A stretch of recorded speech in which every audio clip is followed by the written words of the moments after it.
Sodom and Gomorrah. These two cities were notorious for their depravity and sin, full of promiscuity, greed, and violence. God decided to destroy these two cities. One hot noon, God and two angels came to Abraham's house. Abraham immediately stood up to greet them, bowed respectfully to them, and invited them in.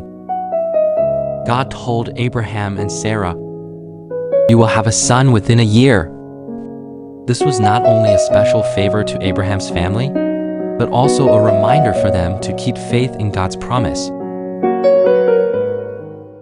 After lunch, God told Abraham, "I will destroy Sodom and Gomorrah because these cities are full of sin, no longer worthy of mercy." The atmosphere suddenly became solemn. Hearing these words, Abraham's heart was deeply touched. He was deeply worried about the fate of Sodom, especially his nephew Lot's family living there. He asked anxiously, "Will you really destroy the righteous and the wicked together? If there are 50 righteous people in the city, will you forgive them?" God agreed to Abraham's request, but Abraham was still worried and continued to ask. God gradually lowered the conditions from 40, 30 to 10. God finally agreed that if 10 righteous people were found in the city, he would not destroy the cities. After the conversation, the two angels went to Sodom with God's mission. At the gate of Sodom, Lot saw the two angels and was full of uneasiness. Lot immediately invited the two angels to rest in his home because he knew the dangers of the city.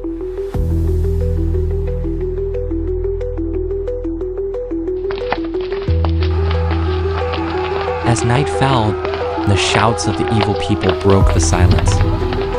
The evil people in the city learned of the arrival of the two strangers, and their eyes were fierce and fiery. They surrounded Lot's house, slammed the door hard, and rudely demanded that the guests be brought out, claiming to commit violence against them. Lot knew that these people were cruel and feared that they would hurt his guests. So he walked out of the door and tried to dissuade them in a gentle tone. "Please don't do such evil.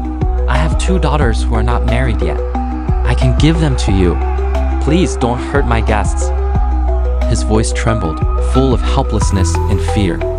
However, the evil people did not listen to his advice at all, but became more angry and prepared to break in. At this moment, the angels reached out in time to pull Lot back into the house and blinded all the evil people with supernatural power.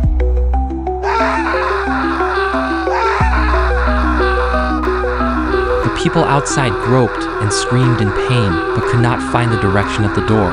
The angel said to Lot eagerly, "We are going to destroy this place because God's anger is full. Hurry up, take your family, and flee the city."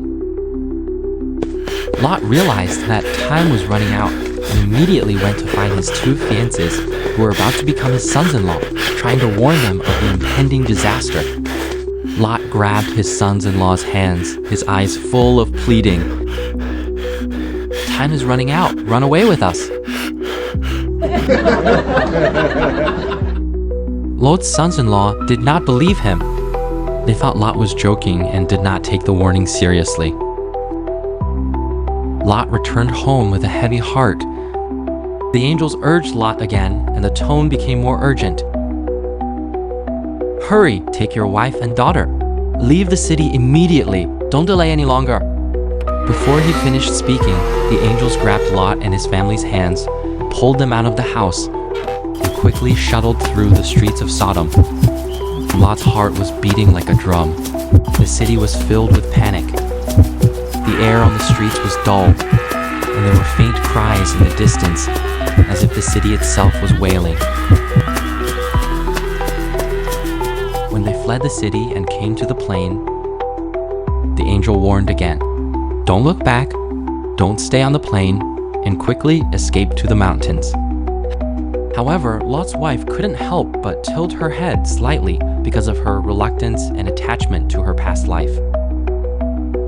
At that moment, her body seemed to be frozen in the air.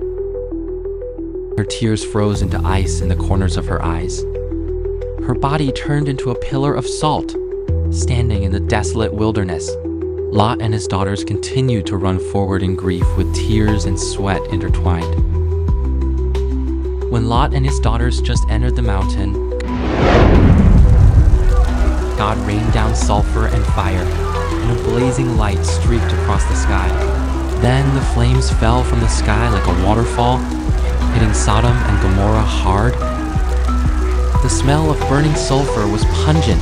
The flames lit up the night sky, and a sound of collapse came from the flames. The city struggled in the sea of fire and turned into ruins. The smoke column rose like a dragon, rushing into the sky. In the distance, Abraham stood on the top of the mountain, gazing at Sodom in the sea of fire, and he felt the earth trembling. He had mixed feelings, grateful for Lot's salvation, and shocked by the destruction of Sodom and Gomorrah. This story not only shows God's judgment on sin, but also reminds Abraham that God's justice and love go hand in hand.